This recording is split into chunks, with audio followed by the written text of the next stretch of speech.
Hello. Hello, hello. We're back. Are you sure about that? Yes.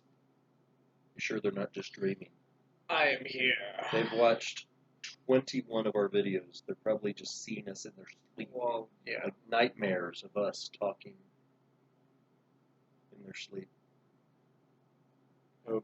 Is it rude for a preacher to talk in someone else's sleep? If it was, then It'd be rude every Sunday, wouldn't it? yeah, like you'd have a real rough job description. That's the thing about now that we're in the parking lot and the cars and everything, I can't see at all if somebody falls asleep. We need to have you a horn up there, so just like every 15 minutes you. Yeah, I'm just waking Although I everybody will up. say, like the transmitter breaking halfway through the sermon this past Sunday, like I wasn't asleep, but I was definitely like, oh, there's a change of pace. Something interesting's happening. Happened. Yeah, it's not like it was. I can pay better attention now. Y'all should do something So you like paid that. great attention to the silence? It wasn't silence. Oh. Like we were like, okay, well we have to turn the radio all the way up now, and then David got out of his car and went over there to help you fix it. Fix this. I didn't know there was anything wrong. I mean, I'm not hearing it, so I didn't know. All right. Well, we are still talking about prayers in the Bible, and will be for a very long time because we're only in the book of Exodus, and that's not very close to the end. We should make it to the book of Numbers by next week. Yeah. Yes. So hopefully we're moving along faster because Genesis took a while. There were a lot of prayers. If we get all of our videos posted right, then we. I blame you. Blame me? What would I even do? Not getting the videos posted properly. Yeah, because I post all of the videos. I'm in charge of that. No. I should put you in charge. That would not end well. So if all of our videos get posted right, we should be on the first prayer in Numbers by next Monday or so, yeah.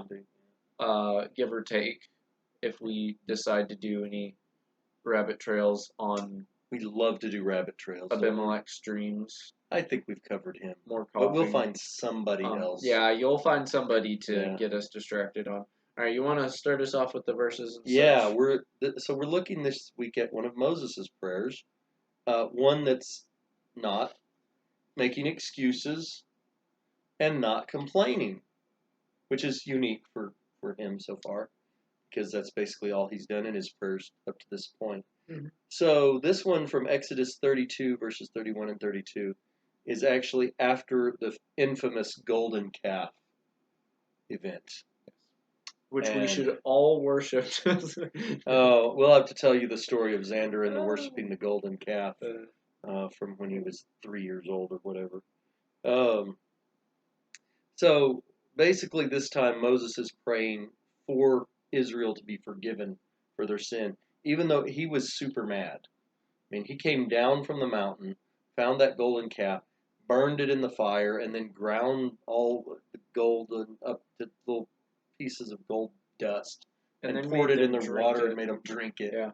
Although I must say, I misheard you for a second when you said super mad. I heard Superman, and I was like, Moses, Superman of the Bible. Well, there we go. I mean, he stopped waters and brought plagues and stuff. So in some ways he was like way broke rocks with a single blow. I don't think he was bulletproof, but nobody ever shot at him. Would be hard to test for sure.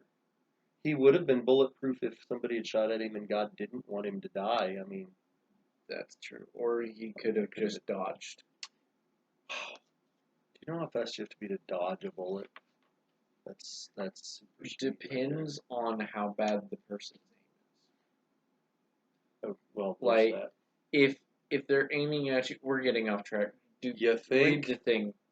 All right, so Moses, after, of course, he was mad, he did all those things, but then God was also very angry, and he tells the people what a horrible thing they've done, and he says, I'm going to go talk to the Lord and see if there's anything I can do to fix this problem that you have with him.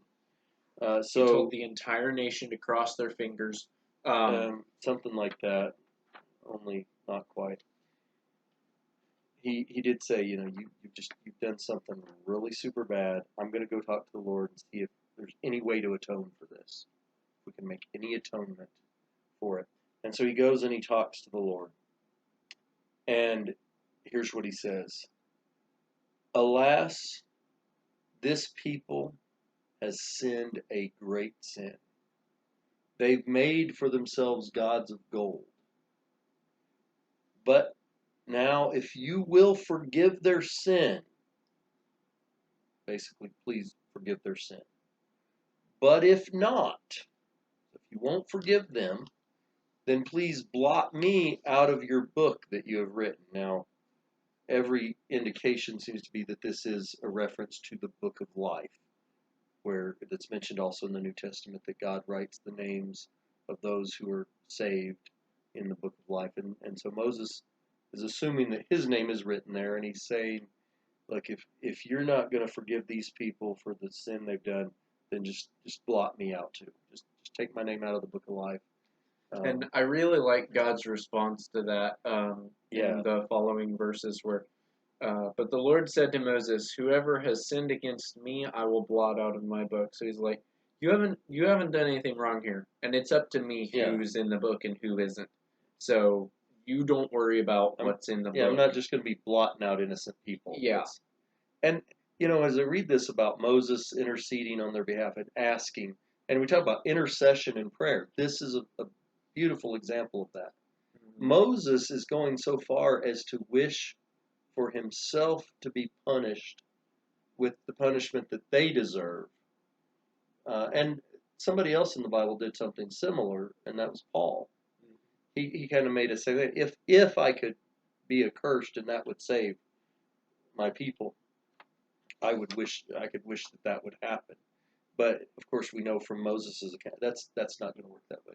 Yeah. God's not going to kick one person out for another person's sins. Yep. Unfortunately, people sometimes do. People sometimes blame the parents for the children's sin, blame the children for the parents' sin, blame siblings for their siblings' sins. Reputations passed down throughout an entire family. It's just like, oh yeah, those are the rednecks. Oh yeah, those are the drunks. Those are the whoever. Yeah. They're the gossips. That's the liars. That's the troublemakers right there. Yeah. That's. So later on in the verses that I was reading, we get more to God's actual answer to Moses' request.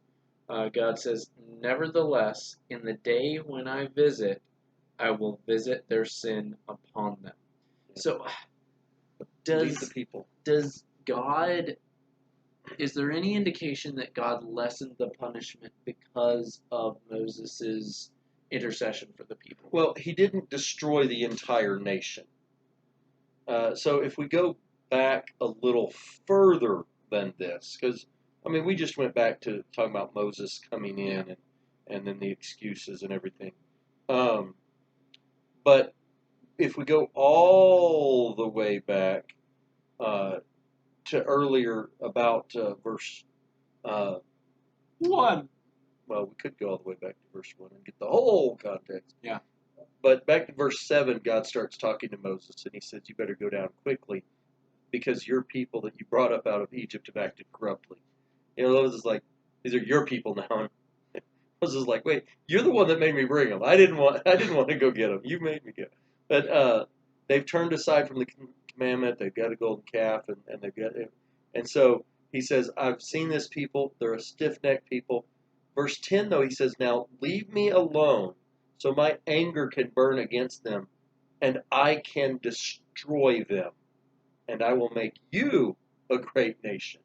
So God basically says, I'm going to wipe out the entire nation, and I'm going to turn to you. I'm going to let you be the guy. Instead of Abraham's descendants, it'll be Moses' descendants. And so, yes, obviously, Moses' intercession here does. In fact, and we didn't talk about this prayer, but this really is part of the prayer. In verse 11, Moses sought the favor of the Lord and said, Lord, why does your anger burn against your people, whom you have brought out from the land of Egypt with great and mighty power. Why should the Egyptians say, for evil he led them out to kill them in the mountains and to destroy them? Turn from your burning anger and relent of this evil against your people. And then, of course, and he begs him, remember Abraham and Isaac and Jacob and the promises you made to them about their descendants. And you've got to keep your promise to them, even in spite of these wicked people. So the Lord does relent, and he does back down from destroying them all. But he does still say, yeah, that I am going to punish them for the evil that they did. And it is important to see that while at times we can get God to maybe lessen a punishment or stay with us through a punishment. I think here it's not so much lessening it as is postponing it. He's still going to punish each and every one of those individuals who sinned. But he's just not going to do it right now because he's going to give the next generation a chance. Yeah. And that next generation is the one that goes into the promised land. Yeah. Later on. So he's not really lessening it in some respect. I mean, he is altering it instead of destroying an entire nation.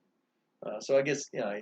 But what I was going to say is that whether it's lessened, whether it's postponed, whatever happens to the punishment, there is always a bad consequence for disobeying God. Yeah. And that's always going to come. And yeah, the fact is, obviously, if God gave us the punishments we deserved, we would all be dead. Yeah. The first sin that we ever committed in life, that would be it. Boom, you're dead, and there would be no human race. And so it's only His grace and His mercy that He does postpone that punishment. And then, of course, through Christ, He allows us even to be forgiven of that and not even have to receive that punishment at all that we deserve. And that's an amazing thing, too. And so when it comes to prayer, in this case, take a page out of Moses' book. Maybe not exactly the same way, because you're not going... But pray for others. Yeah, but pray for others, and then since we have... I don't know how else to say this, but like a greater allotment of mercy and grace under the new law. Okay. Can you think of a better way to phrase that fits a little better? More immediate access, maybe. I don't know. More immediate access. We can come straight to Him and pray. Yes. We don't have to have Moses pray for us. We can go to God directly and pray. Bring that up with God and thank Him for it, because it is something that is absolutely amazing and is something that we need to thank Him for and praise Him for doing, because without Him giving that to us, we would not have any hope or any chance. But we don't know who we might help by praying to God on their behalf as well when they have committed some sin, and maybe give them time. If He postpones the punishment, maybe they'll have time to turn from it and repent of it. So I think that's it for this one, and next time we'll be going over a few other things that you can pray for. Yeah, we'll start talking about some. We'll talk about what not to pray for now. We'll talk about what to pray for next time. So. Hope to see you tomorrow, and hope this helped you out in some way. Bye. Bye.